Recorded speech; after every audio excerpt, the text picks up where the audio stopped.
very good evening to you. I'm Dr. Geeta Kadayaprath and I am a breast surgical oncologist with Max Hospital in Delhi. In the current times, with the advancement in all aspects of care, it is unusual to not have a diagnosis at the end of a workup.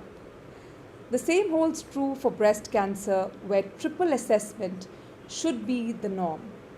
And why not?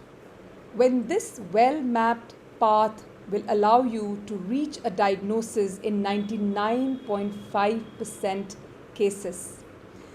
So whenever the steps of triple assessment are bypassed, it can make decision making in terms of treatment that much more difficult and sometimes suboptimal.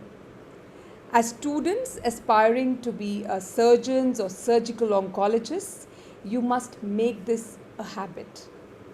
This lecture will take you through the integral steps of triple assessment, and you will be surprised as to how straightforward diagnosing a newly detected breast lump could be.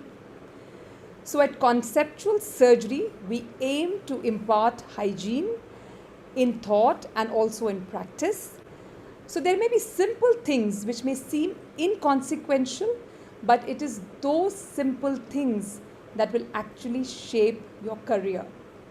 Conceptual surgery does aim to make you great surgeons, but the larger motive is to make you a greater, grounded, and humble human being. Thank you so much and best wishes.